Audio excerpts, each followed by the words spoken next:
नमस्कार साथियों और प्यारे मित्रों। आज हम लोग रसशास्त्र एवं वैसायिक कल्पना के अंतर्गत चैप्टर नंबर 3 के अंतर्गत बात करने वाले हैं कलेक्शन ऑफ प्राणिज द्रव्य। प्राणिज द्रव्य का मतलब क्या होता है कि प्राणिज द्रव्य का संग्रह, अर्थात जो एनिमल के थ्रू प्राप्त होते हैं।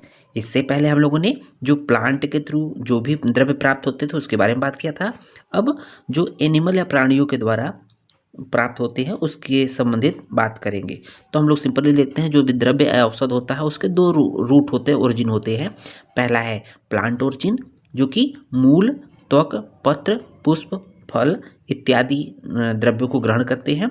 और एनिमल ओरिजिन के जो द्रव्य होते हैं उसको प्राणिज द्रव्य कहते हैं। उसके बारे में डिटेल हम लोग बात करने वाले हैं। यहाँ पे देखेंगे यहाँ पर प्राणिज द्रव्य संग्रह, ऐसा कि आपके सिलेबस में है। तो यहाँ पर देखेंगे सुश्रुत ने सूत्र स्थान के 37वें चैप्टर में बोला है कि जंगमानाम अर्थात जांगमानाम वह स्थानाम रक्त रोम नखादिकम क्षीर मूत्र पुरुषाणी जीर्ण आहारेशु सहरेत, अर्थात कि जानवरों का अगर मतलब एनिमल्स का, चौपाइयों का अगर रक्त, रोम, नख अगर ग्रहण करना है तो कैसे जानवर लेना चाहिए? जंगमानम में जानवर है ना, कैसे पशु होने चाहिए? वयस्था नाम अर्थात वो युवा अवस्था वाले जानवरों से रक्त, रोम, नख ग्रहण करना चाहिए। तो इसलिए कहा गया है रक्त, रोम, नख आदि युवा अवस्था वाले पशु का ग्रहण करना चाहिए। दूसरा लाइन कह रहा होगा क्षीर मूत्र पुरुष, अर्थात क्षीर का मतलब दुग्ध ग्रहण करना है औषध के पर्पज से, मूत्र ग्रहण करना है या पुरुष ग्रहण करना है। ये जब ऐसे पशु को ग्रहण करना चाहिए जिनका जीर्ण आहारेशु, जब आहार अच्छे तरह से पाचन हो जाए तब ये क्षीर मूत्र और पुरुष का ग्रहण करना चाहिए। तो देख रहे होंगे क्षीर मूत्र तथा पुरुष का ग्रहण या संग्रहण आहार के पचने के पश्चात लेना चाहिए। कहने का मतलब ये है अगर सुबह सुबह अगर पशु ने चारा खाया है तो सुबह सुबह अगर खाने के बाद तुरंत उनका मूत्र, क्षीर, पुरुष का ग्रहण नहीं करना चाहिए। जब अच्छे से उसका पाचन हो जाए चारे का उसके बाद ही ग्रहण करना चाहिए। अब बात कर लेते हैं हम लोग कि मांस का ग्रहण की बात करते हैं, अर्थात जो मांस औषध के पॉइंट ऑफ व्यू से हम लोग यूज करेंगे, मेडिसिन बनाएंगे, तो वो किसका मांस कैसा लेना चाहिए। जैसा कि यहाँ दिया है चतुष्पाद। चतुष्पाद का मतलब क्या होता है? चौपाई या पशु, जिसको हम लोग कैटल बोलते हैं। अगर पशुओं का मांस ग्रहण करना है तो पशुओं में भी क्या होते हैं? पुरुष जाति के होते हैं, स्त्री जाति की होती है। तो वहाँ पर स्त्री जाति का मांस उत्तम माना गया है।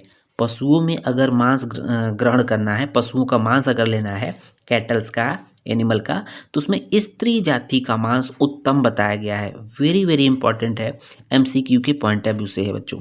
तो यहाँ पर देखेंगे स्त्री जाति का मांस पशुओं में, अर्थात जो बड़े हैं, अर्थात देखेंगे चौपाई जो होते हैं एनिमल बड़े होते हैं तो उसमें पुरुष स्त्री जाति का है। और देखेंगे पक्षी अर्थात बर्ड में, पक्षियों में अगर बात करें उनके मांस को ग्रहण करना है तो बात करें कि पुरुष का ग्रहण करना है कि स्त्री का। तो जो पक्षी छोटे होते हैं पशुओं की तुलना में तो यहाँ पर पुरुष जाति का मांस उत्तम बताया गया है। ध्यान दीजिएगा, उल्टा है, अगर आप नहीं पढ़े रहेंगे तो उल्टा मारेंगे। तो अगर एनिमल की बात करेंगे तो वहाँ पर क्योंकि एनिमल बड़ी होती हैं और उसमें स्त्री जाति का मांस ग्रहण करेंगे, लेकिन पक्षी की बात करेंगे बर्ड की, क्योंकि ये छोटे छोटे होते हैं तो यहाँ पर पुरुष जाति का मांस उत्तम होता है, इन्हीं का ग्रहण करना चाहिए। अब देखेंगे यहाँ पर कि मांस ग्रहण करने योग्य पशु, उसकी कुछ खासियत बताई गई। यहाँ पर देखेंगे जो पशु बलवान हो, है ना, कौन से पशु का मांस ग्रहण करना चाहिए? जो बलवान हो, जो युवा हो अर्थात न वृद्ध हो न बालक हो, वीर्यवान हो मतलब उसमें शक्ति ज़्यादा हो, अच्छे शरीर वाला हो, देखने में हृष्ट पुष्ट हो, वृद्ध तथा बाल न हो। कहने का मतलब न बहुत वृद्ध हो न ही बाल हो, युवा हो, जिसका रक्त न निकाला गया हो, ऐसे पशुओं का मांस जो है ग्रहण लेना मतलब करना चाहिए, या ऐसे पशु मांस के लिए योग्य होते हैं। उसके बाद देख लेंगे मूत्र का ग्रहण। मूत्र के ग्रहण की जब बात आती है तो वहाँ देखेंगे स्त्रीणाम तु मूत्रम गवानाम ग्राह्यम न तु पुंसाम विधीयते। कहने का मतलब ये है जब गोमूत्र से गाय का मूत्र लेना चाहिए। जब हम लोग देखते हैं ना कि कहीं के लिखा था गोमूत्र, गोमूत्र का मतलब तो गाय में एक फीमेल होती है और उसका जो मेल होता है बैल होता है। तो सीधे सीधे कहा है गोमूत्र से गाय का मूत्र लेना चाहिए। गाय क्या होती है? गाय फीमेल होती है ना। उसका मेल प्रजाति क्या होता है? बैल होता है। तो गाय से गोमूत्र, गोमूत्र से गाय का मूत्र लेना चाहिए, न कि पुरुष अर्थात बैल का। क्योंकि ऐसा क्यों बोला गया है? बिकॉज क्योंकि स्त्रियां पित्त प्रधान होती हैं।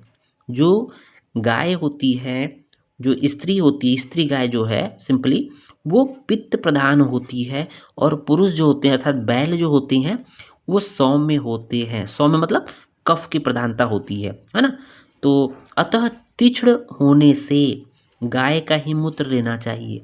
तो स्त्री जाति का जो मूत्र लेंगे तो उनमें पित्त प्रधान होता है, पित्त प्रधान होने से वो तीक्ष्णता उसमें ज़्यादा होती है।